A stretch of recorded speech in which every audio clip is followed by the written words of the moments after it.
thank you all so much for joining us today. This is virtual story time. I'm Patricia. I'm a bookseller at Malaprops, and we have a beloved returning author and illustrator, Wallace West. Wallace, welcome back. I'm so glad to be here. Beloved is really flattering. You're a beloved bookstore and one of the main attractions in Nashville. So I'm glad to be here too. Well, it's a pleasure to get a chance to see you again, and I want to really celebrate this latest book that you have, and let's dig into it a little bit. We're talking about Cinda Meets Ella. There's the book. Look at that. Yep. There it is. And audience, we're going to get a reading today from Wallace as well, of course.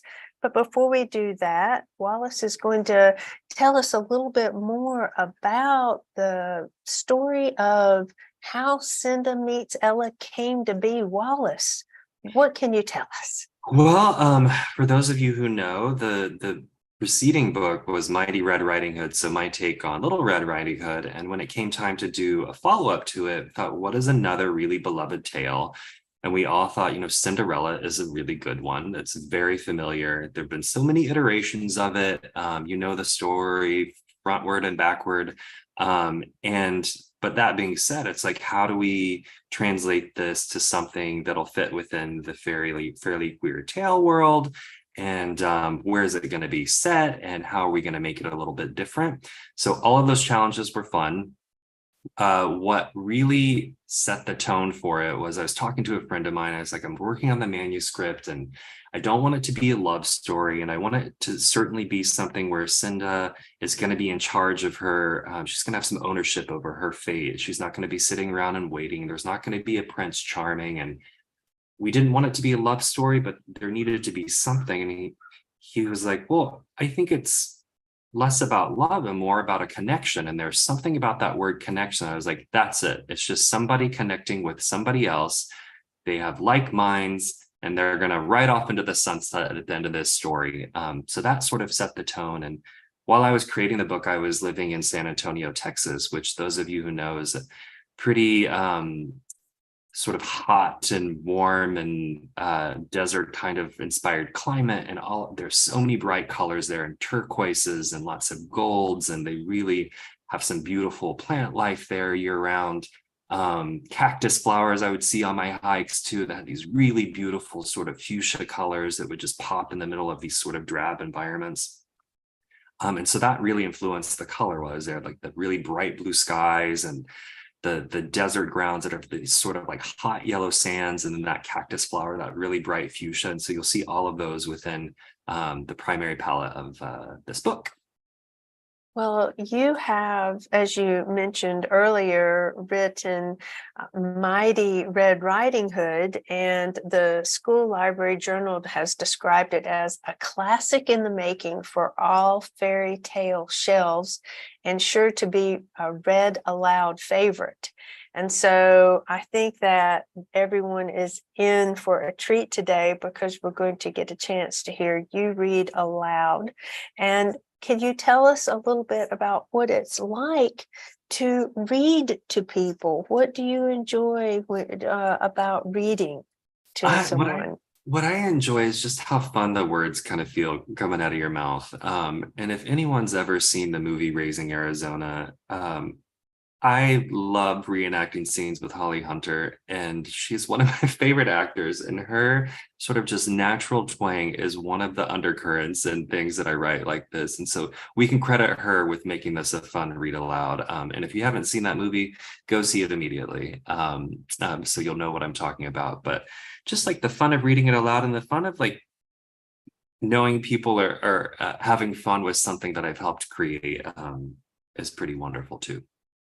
Well, with that said, shall we jump in and everybody get real comfortable to listen now to Wallace read from Cinda Meets Ella. This is Fairly Queer Tales number 2 in the series. So here's the cover again. got a nice little back cover here, all those bright colors. And again, one of my favorites, if you remember from Mighty Red Riding Hood, and you take the jacket off and you've got a little surprise underneath, some boots on the front and boots on the back. Great attire for the rodeo that's going to be within. All right. Nice little opening spread here, Cinda and all her critters. Okie doke. The only thing Cinda loved more than jalapeno fritters was adventure. Her parents agreed. Too bad they were gobbled up by a gator while adventuring, but Cinda's critters helped her through that heck of a hard time. Then Cinda's Aunt Hildy barged in announcing she was in charge of everything. You need adult supervision, said Hildy, and acceptable clothes. And another room, said her two boys. And to say bye to those animals, said Hildy. We're allergic, coughed the boys. Sure they are. After Hildy crated up the critters and crammed her into a dress, Cinda was nothing but miserable. Until someone as striking as a sunset rode up. They were wearing a get-up Hildy would hate. Cinda loved it. Howdy, said the rider, tossing Cinda a card. Aunt Hildy snatched it like a vulture pecking bones. Contest at the Rancho del Reina, hosted by Ella del Reina. Lasso, race, surprise challenge. Winner 2 out of 3 gets a cash prize. Hope flared inside Cinda. She could use that prize money to buy her critters back and get them a barn far from Hildy and her coughing cousins. The Del Reinas are the richest family this side of Kingsville, said Hildy to the boys. If one of you wins, Ella will be so impressed she'll marry you. The rider said, ain't they young for wedding cake? Never too early for true love, said Hildy. Anyone can compete, asked Cinda, grinning big as a bayou. Anyone, the rider winked. Especially you, they said, before galloping away. The next day, Hildy locked up Cinda and hightailed it to the Rancho del Reina with the boys, and with every last string of lassoing rope. Cinda was trying to wrangle her way out the window when a boar bigger than a boulder trotted up. I'm Mary Hard, mother, the boar snorted. Promised your parents I'd check in on you if their adventuring ended. Well, howdy, I sure could use your hoof getting out of here, said Cinda. Cinda told Mary about awful Aunt Hildy, her plan for the prize money, and how she could use a ride and a lasso to win. Well, said Mary, I'll be your ride, so that leaves the rope. Mary nodded toward a sunbathing rattlesnake. And my little friend Slipper here is a big fan of lassoing. The snake wiggled and slithered a yee-haw. Just have her home before sundown. Cinda knew a snake without hot sun would get grumpy, and a grumpy snake would bite even if she liked you. Thank you both, but wait, I can't ride in this junk. Cinda whipped up a better outfit with some burlap sacks, and they were on their way. Man, her dress must have been awful if burlap sacks are more comfortable. As the trio trotted onto the rancho, you could have heard a cactus needle drop.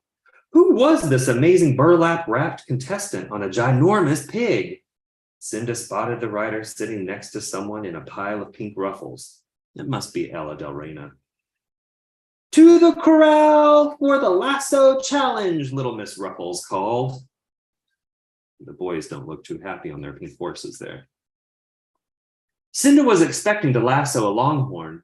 Instead, waddling around the corral was an itty-bitty armadillo. Suddenly, Cinda was less worried about winning and more worried about making sure that critter didn't get walloped by ropes. Ready, set, lasso! Slipper whipped up that critter safely from the chaos, and Cinda won. Cheater! Screeched Hildy. There's lovely Aunt Hildy screeching from the corner over there. Next challenge, giddy up to that gulch and back. Mary was faster than a snappy jackrabbit, but Cinda stopped to keep a few friends from getting stumped, so she came in second. Here her little friends here, she's saving, little trio of tortoises. A tie, but we can only have one winner, said the pile of pink. What's our tiebreaker, Miss Ella? Cinda asked nervously, looking at Slipper and the sinking sun. Oh, I'm Josefina. Ella's my sibling. She pointed to the writer. Well, I'll be, said Cinda, beaming at the real Ella. But Slipper was a squirmin', reminding Cinda to hurry up and win. Living another day with Hildy and the boys without her critters would be worse than 7 years of sunburn. Ouch. Your final challenge is... Oh dear, what's Hildy up to right here? Before the rider could finish, a tornado of a bull interrupted. Everyone panicked. Except Cinda. She had a special way of calming cattle. The bull was mesmerized. The rider was impressed. And the crowd was amazed.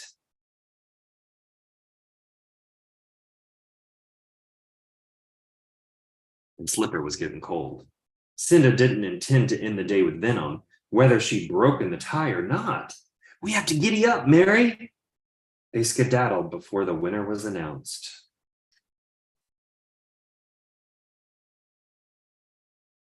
As soon as Slipper was nestled under her rock, Cinda burst into tears. She'd been so close to getting her critters back. Now she had no prize, no pets, and no strength to stand another day with Hildy and the boys. Her heart hurt more than 100 headaches. A voice interrupted her drip-dropping tears. Say, you're the winner from today, ain't you? It was the writer, Ella. A screech sliced through the sky. No, he was, said Aunt Hildy, pointing at one of the boys, and then the other. And how about one of those he's shows me some horseback riding? Ella nodded toward Mary. The boys suddenly had somewhere else to be. Sure they did. You know, you got away with animals, said Ella, winking. You got away with some people too, said Cinda, winking right back. Want to be our critter caretaker at the ranch? Said Ella. Well, that depends, said Cinda. You got room for my pets? Plenty, said Ella. And do you like adventure? Even more than jalapeno fritters, said Ella. Well, then let's giddy up, said Cinda, smiling a new adventure in the face. Let's live happily ever after. Recognize those boots from the outside? We've got Hildy, who looks a little happier than she started, nestling that little chick right there. The boys are less grumpy, but they don't look entirely thrilled to be surrounded by a snake and all these other animals, but I think they'll be all right. The end. Hooray! Oh, I love that, Wallace, so much. Good. And I know we were all enjoying that. I was laughing several times, and thank you so much for putting all of those great southern, southwestern Texasisms in it. I could really hear Holly Hunter in there. I heard her in there. You did Holly Hunter in Raising Arizona proud. That was wonderful. That was so much fun. Let me just ask you if we have a few moments to talk a little more. What inspires you in these tales to make a change? How do you know what changes you like, what to keep from a more traditional story? What's your inspiration? Well, what I like to do, I think I probably had 8 or so books from the original sort of European tale to some more contemporary ones, American ones, the Disney classic, and I would read all of those, take notes and say, so what are the common threads here? And just sort of like boil that down to a very short story and say, I need to be true to these. These are the things that people are expecting. They want someone who's mistreated by a family member. They want someone who has someone to come and guide and help them to think better of their situation or get out of their current situation and to sort of, win and save themselves at the end of the day. And so as long as I was staying true to those, I could operate sort of out them without them sort of freely and say, how can I really stretch this and make this my own? And so rather than a ball, I chose a rodeo. And once I chose that, I was like, now I can really, really focus on like the tone of this. And something else that I was seeing in all of those stories was there was a really strong presence of animals. So I was like, she has to really, really be dedicated to making sure she stays with these animals, which isn't something I saw in the other stories. It was more of a, how are the animals helping me? And I wanted this to be her sort of helping make sure that her animals had the best life that they could have. Well, that's one of the best parts for me as a member of the audience, listening to you read and knowing a little bit about our mutual love of animals. And would tell everybody, all of our audience members, that Wallace and I were talking about how much we love animals. And you can really see that in the book, and all the different kinds of animals and what makes them unique and why we need to take care of them and how they take care of us too, I think. Absolutely. Yeah, we were talking earlier. I've had a dog who's almost 14 years old, if you can believe that. I've had him since he was a puppy. And when we were talking earlier, I was saying, he's really helped structure my day over the last almost 20 years. And without him, I think I just would have been untethered and not had the life that I have now. And he hasn't subtracted from it. He's only added to it. We've traveled all over. He's been to 20 states and lived in about 10 different homes with me. He loves to go on adventures. He's gone hiking. He's gone swimming. He's gone on boats. He's been in moving trucks. He's been all over the place, and he's one of my best friends. So to have animals in the book was like a no-brainer for me. How did you decide on the color palette? There's very vibrant and there's beautiful contrast. So, what drew you to the colors you chose?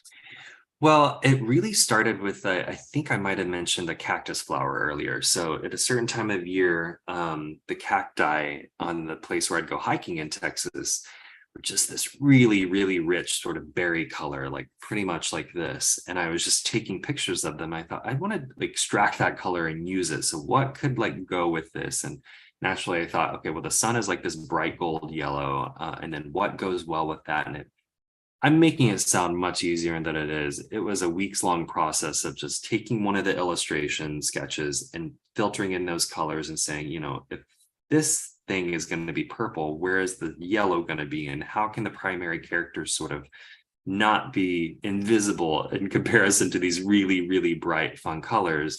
And so finding that balance is really important. But once I started with that fuchsia, that like really beautiful berry color, everything else sort of like went from there. For any aspiring writers and illustrators in our audience today, do you have any advice, or could you tell us a little bit about your own way that you write and draw? Absolutely. So one of the things I think to ask yourself when you're writing is, why am I the one to write this? And why does the world need this story? And if you can answer those, it reminds you why you're writing the story that you're writing. And it makes it more authentic for you to say, I really am the only one to write this because this is my spin on it. This is my perspective. And I also haven't seen this take on it. And it gives you confidence to know that you do have an original take on it. And that can really inspire your writing. There's no one magic formula. It's going to be different from everybody. But if you can stay true to yourself and really write what you know you're going to enjoy creating, as opposed to what you think other people are going to enjoy, they're automatically going to enjoy it better because it's going to be coming from you.